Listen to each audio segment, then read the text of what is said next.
Bueno, estamos aquí en una nueva entrega de esta serie especial COVID-19. Ya sabéis que estoy grabando entrevistas con distintos expertos de la salud y hoy me apetecía mucho charlar con Belén Colomina. Ella ya ha estado en este podcast, hizo un podcast maravilloso sobre iniciación al mindfulness que os dejaré en las notas del podcast para que podáis escucharlo.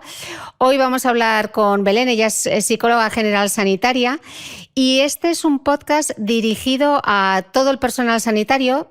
También para los que estáis en casa, pero sobre todo para el personal sanitario, porque quiero hablar con Belén sobre cómo aliviar el estrés emocional en una emergencia sanitaria. Belén, bienvenida al podcast. Hola Cristina, gracias. Belén, tú estás trabajando en atención telefónica dando apoyo psicológico a los profesionales sanitarios. ¿Qué te están contando? Pues Cristina, yo creo que una de las cosas más importantes que tenemos que tener presentes y hablar de ello es la gran calidad humana que están teniendo tanto los sanitarios como toda la ciudadanía, cuerpos de seguridad y mucha gente interviniente en estas situaciones de emergencia.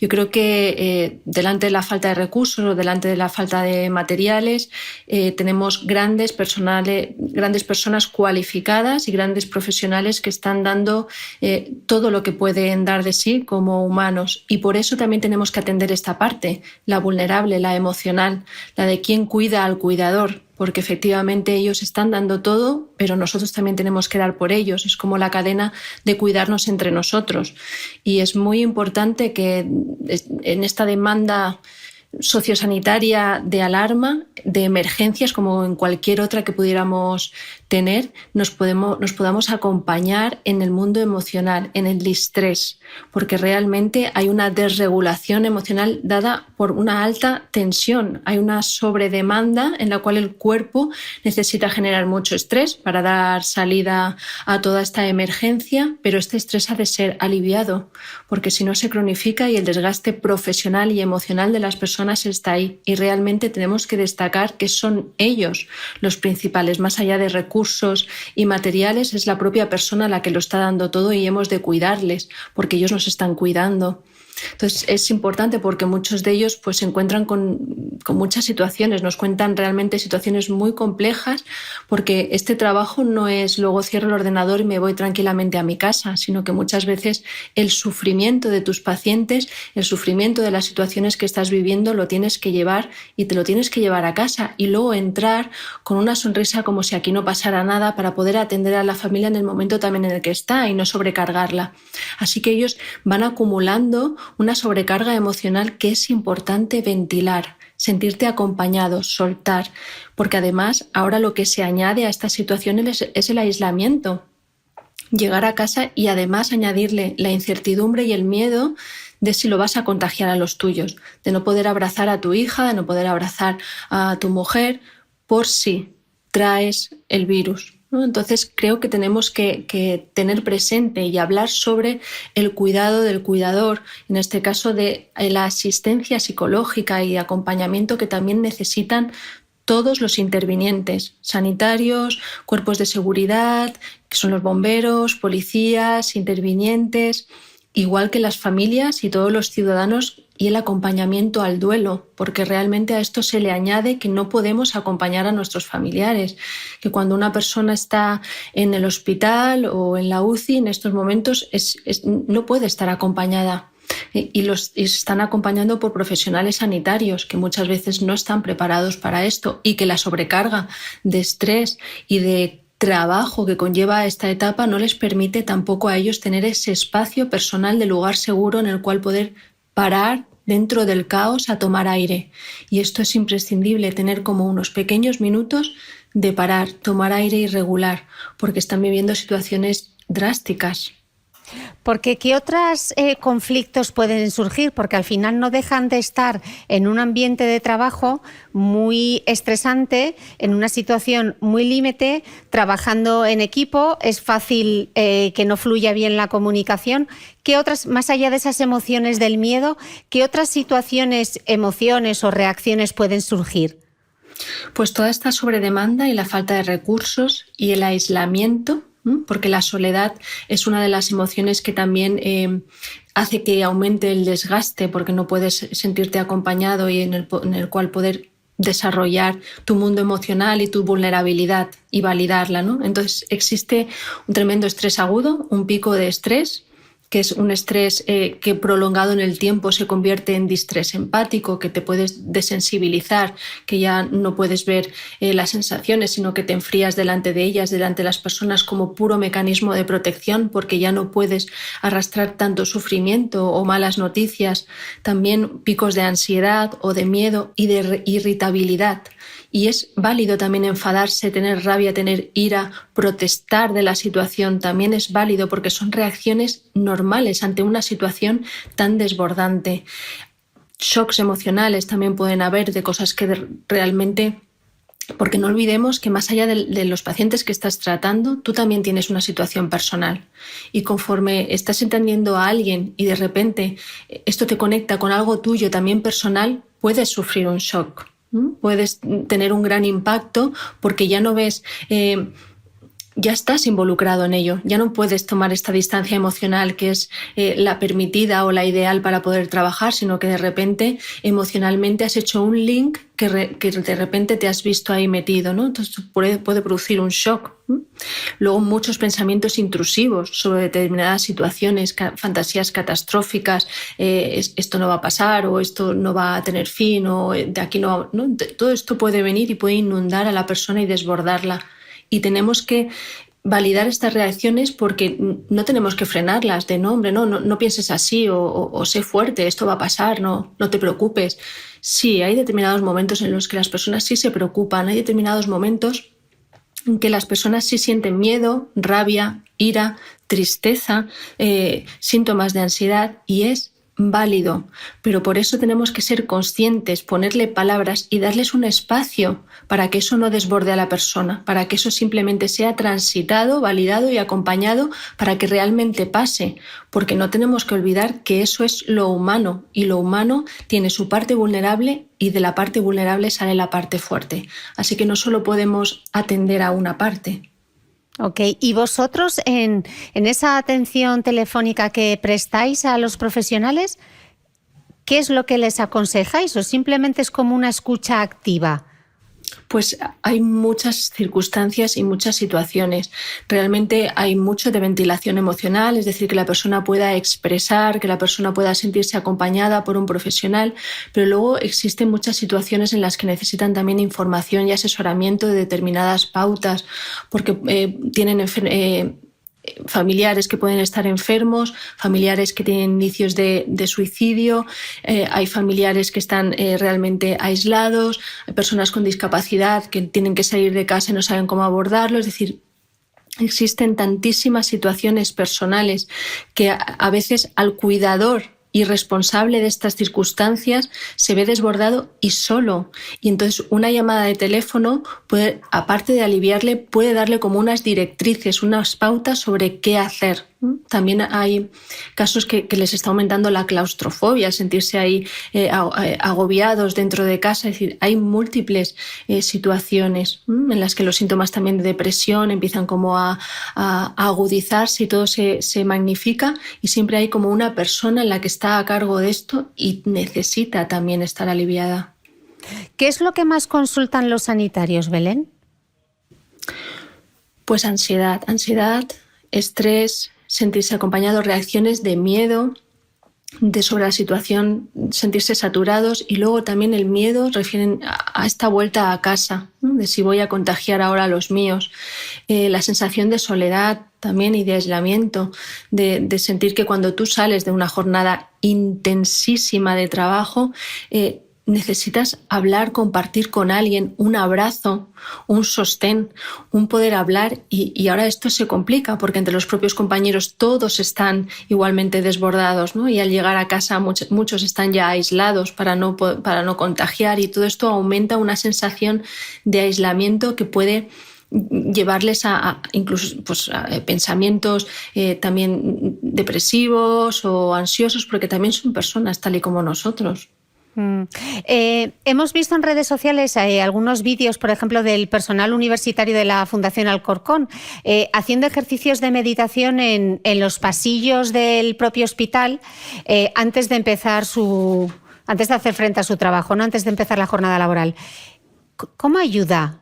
¿Puede ayudarles ese mindfulness a regular sus emociones? ¿Puede ser una estrategia muy válida en esta emergencia sanitaria? Completamente.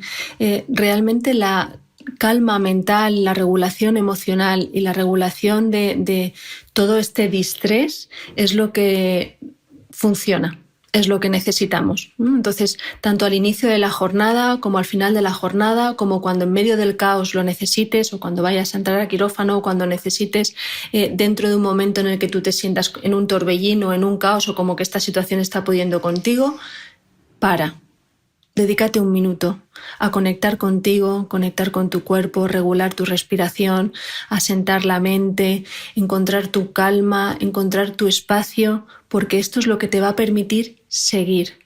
Y a veces cuando nos apretamos demasiado y no paramos es cuando el desgaste puede con nosotros y ya no podemos dar lo mejor de sí.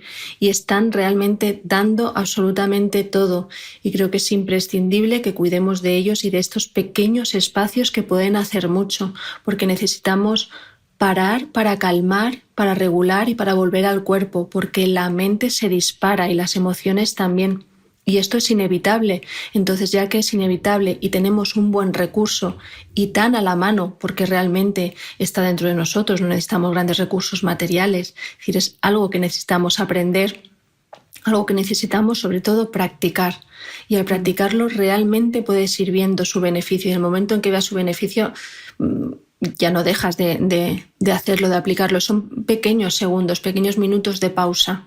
Bueno, de hecho, Belén, al final de este podcast les vamos a dar a todos ellos, les vas a dar tú una meditación que pueden hacer, que son 10 minutitos de meditación, que pueden hacer desde el personal sanitario, un farmacéutico, alguien en su casa, pero que nos va a ayudar en ese estrés emocional. Completamente, sí, porque nos puede ayudar a calmar, a bajar la mente, a no identificarnos con todos estos pensamientos intrusivos, sino a todo lo contrario, a estar en un periodo de reflexión, a conectar con uno mismo, con su cuerpo, con la calma, con la reflexión, con las pausas. Hacer pausas conscientes y anclarte es prioritario cuando la mente y las emociones están en torbellino. Belén, para quien nos esté escuchando, los sanitarios, ¿dónde pueden contactar con vosotros? ¿Es un servicio solo para sanitarios, también para la policía, para alguien que esté en su casa y esté en una situación un poco crítica? ¿Este servicio para quién es? Y si nos puedes dejar los datos, sería fantástico. Claro, es un servicio de atención telefónica gratuito y estás atendido siempre de 9 a 9, de lunes a domingo, por profesionales de la salud mental, por psicólogos cualificados en esta emergencia. Entonces, para los sanitarios y cuerpos de seguridad, el teléfono es 960-450-231, y para la ciudadanía y acompañamiento en duelo de las personas que puedan necesitar, todas ellas también pueden llamar al 960-450-230. Así que es un teléfono abierto gracias al Colegio Oficial de Psicólogos de Valencia, pero todos los colegios oficiales de psicología a nivel nacional están prestando también este servicio de atención telefónica cualificada y gratuita. Ok, no os preocupéis que en las notas del podcast, que en este caso aparecen en la descripción del audio del reproductor, ahí os voy a dejar los números de teléfono para que los tengáis. Belén, me imagino que estos profesionales tendrán además problemas, ¿no?, para conciliar el sueño con ese nivel de estrés, ¿no? Sí, realmente como muchas familias, ¿no?, como muchas personas que están viviendo una situación de estrés y ansiedad y les puede costar conciliar el sueño, dormir, sobre todo por las horas interminables de trabajo, las guardias infinitas y cómo todo esto cambian tus hábitos y rutinas, ¿no? Entonces el hábito del sueño tan imprescindible acaba también por perderse. ¿Y cómo les podemos ayudar? De nuevo, el mindfulness puede ser una forma de relajar y ayudar en la conciliación del sueño. Sí, nos puede ayudar a regresar al cuerpo, a sentir estas sensaciones de cansancio para poder desconectar, para poder dejar pasar todas estas preocupaciones y pensamientos intrusivos, para poder hacer como un paréntesis de autocuidado. Pero también es cierto que hemos de acompañarlo con en la medida de lo posible no perder los hábitos de higiene del sueño, que es una buena rutina, mantener los horarios, una buena alimentación, no tomar excitantes allá a partir de la tarde, a partir de las 4 o las 5 de la tarde es recomendable no tomarlos, así como unas horas antes de irse a la cama no es bueno ver o la televisión o pantallas, cosas que nos pueden como excitar, ¿no? Porque tenemos que ir como preparando el cuerpo y la mente hacia caer hacia abajo, hacia una calma, hacia ir disminuyendo los estímulos para que vaya leyendo entre señales el cuerpo de vale, ya está, tenemos que hacer una pausa, descansar, reparar para mañana. Ok, y seguro que hay familiares que están pensando, ¿cómo puedo ayudarle? ¿Qué es lo que puedo hacer? ¿Qué le puedo decir? ¿Qué le debo decir? ¿Qué debo evitar? ¿Podríamos darles algunas pautas? Sí, porque es imprescindible el sentirse acompañado. Entonces, aunque estén en la distancia o aunque estén cerca, las pautas serían las mismas, ¿no? Es como necesita, aunque el otro no quiera hablar, porque a veces también es importante respetar el silencio y a veces excedemos en las preguntas y el otro tampoco está dispuesto a hablar, aún así necesitan del acompañamiento, pero un acompañamiento respetuoso y una escucha empática. No sirve estas cosas de, bueno, sé fuerte, igual tampoco es tan importante, esto también va a pasar, sino escucha, da espacio a la expresión emocional del otro, no las niegues. Sienta lo que sienta, está bien en estos momentos. Acompáñale, ofrécele la mano para que lo pueda expresar, para que lo pueda ventilar sin ningún juicio y sin ninguna expectativa de esto no está bien mostrarse. Sí está bien ahora y sí está bien gritar, sí está bien llorar, sí está bien tener rabia. Todo eso es válido y te necesitan desde una disponibilidad, escucha abierta, atenta y empática. No juzguemos las sensaciones del otro y tampoco las paremos, ¿no? De estas de bueno, no llores tanto, tampoco es para tanto. Esto puede hacer mucho daño a la persona que quiere y necesita la compañía. Ok. Muchos de estos profesionales no han recibido ningún tipo de formación específica para lidiar con una situación como esta. Decía mi amigo Carlos Macías, él es director de un hospital en Madrid y lo contaba en uno de sus directos en Instagram, que ellos están acostumbrados a hacer la medicina de la abundancia y la medicina que se está haciendo ahora en los hospitales es la medicina de las catástrofes. Ninguno de estos profesionales ha sido formado para hacer frente a las situaciones que están viviendo, para dar tan buenas noticias, pero también muchas malas noticias y muchas veces a través del teléfono. ¿Qué les podemos aconsejar?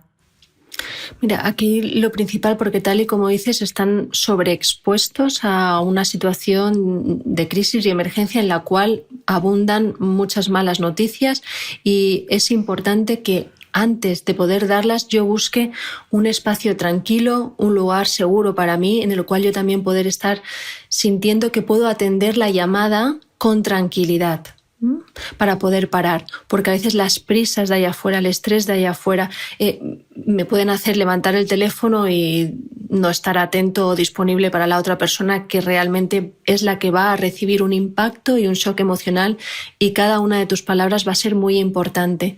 Por eso también es importante acompañar a los sanitarios, ¿no? Porque estas situaciones son muy complicadas para ellos y necesitamos formarles. Entonces es importante que una vez que esté en este lugar seguro cuide el tono de voz, que pueda regularlo para que pueda ser cercano, para que pueda ser amable, para que también esté abierto y disponible a que las preguntas que me hagan puedan tener una dirección, es decir, que pueda darles una salida, una información, o bien de protocolos o bien de teléfonos, porque es importante si va a ser un duelo, si va a ser una llamada dura, que pueda facilitar el teléfono de algún profesional, que pueda después acompañarle, ofrecerle un seguimiento, ofrecerle disponibilidad. También dentro de todo ese caos, el sanitario, conforme está hablando y conforme está transmitiendo esta noticia, también puede estar atento a sí mismo, ¿no? A cuidarse después de dar esta mala noticia, a permitirse un espacio para sobrellevarla, para expresarla, para sentirse acompañado y sostenido por sí mismo o por un compañero, ¿no? Porque habrán noticias que quizá puedan transmitir de manera fácil, pero luego con el tiempo y con el número de noticias quizás empieza a no ser tan fácil, porque al igual que nosotros son personas que también se desbordan y que también sienten, y hay personas en las que esto está tomando una mella emocional, ¿no? Una huella que luego se puede quedar cronificada si no da un acompañamiento. Entonces todo lo que se quede como un mal recuerdo, como una pesadilla, un pasillo oscuro, son situaciones que ellos nos suelen describir, ¿no? Esto es como un túnel, una pesadilla, no sé si voy a poder salir de aquí, esto se repite continuamente. Entonces es muy importante que para que esto no derive en un estrés postraumático podamos acompañarles y puedan sentir la seguridad de poder ventilar y abrir todo esto con un profesional. Es decir, sentirse acompañados. Perdona, Cristina. Sí, porque realmente estás hablando del estrés postraumático y esto lo escuchamos mucho en eventos tipo, en conflictos, ¿no? En guerras. Dicen estrés postraumático. ¿Esta es una situación casi como de guerra, emocionalmente? Sí, porque en realidad es como una emergencia en la cual nadie te puede asegurar cuándo acaba. Todos tenemos la sensación de que hay un enemigo contra el que hay que luchar, contra el que hay que acabar, que no acabamos de conocer, que no sabemos muy bien sus herramientas, que estamos todos como estudiando y viendo de qué manera es la válida para acabar con él, pero que no sabemos cómo. Y entonces toda esta situación, además de emergencia en la cual va muriendo también mucha gente, el número de muertos es como va aumentando sin ningún control, pese a que, por eso, cuando empezamos a ver situaciones controlables en la cual el pico empieza a disminuir o empieza ya no a ser tan pico, sino que empieza a ser como una meseta para poder... Uno empieza a sentirse como el alivio, porque necesitamos sentir que es como que ya vemos la luz al final del túnel, ¿no? Pero mientras que uno está en ese túnel, es una situación de mucho estrés, de mucho shock emocional, en el que también pueden haber sensaciones traumáticas por el impacto de lo que ves, porque mucha gente, hay muertes no esperadas.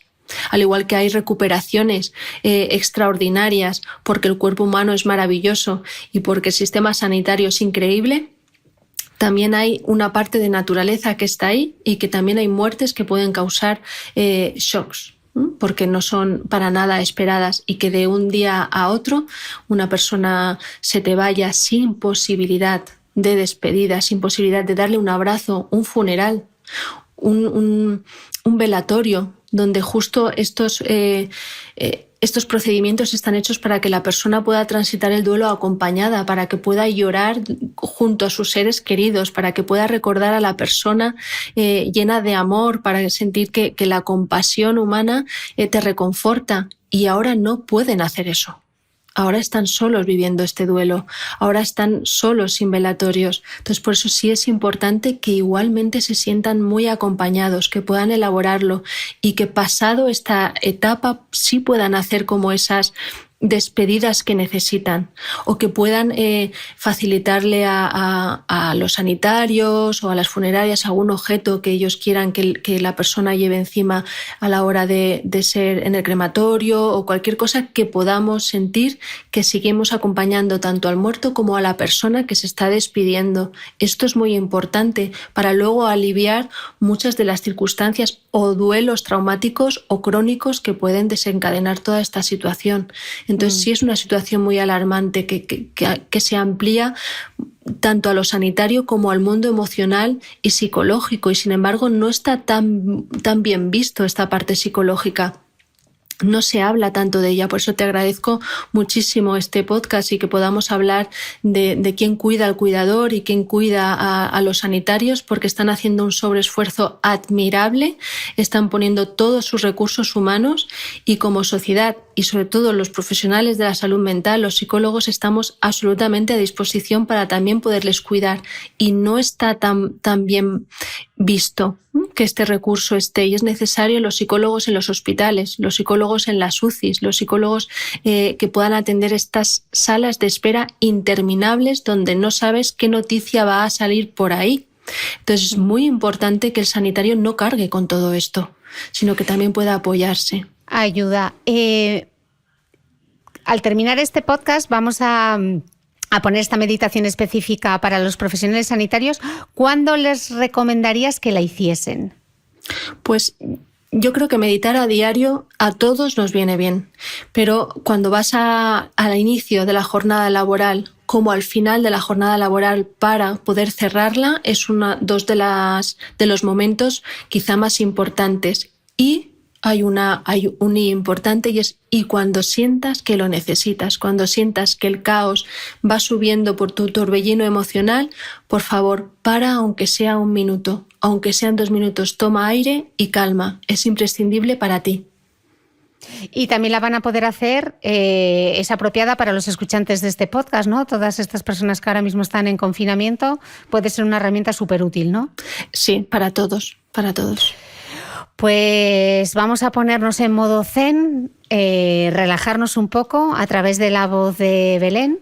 Primero quiero despedirla y comenzaremos la meditación en un segundito. Belén, millones de gracias. Me imagino que después de este podcast es muy probable que volvamos a hablar. Ojalá sea en Valencia, ojalá pueda ir en verano a veros.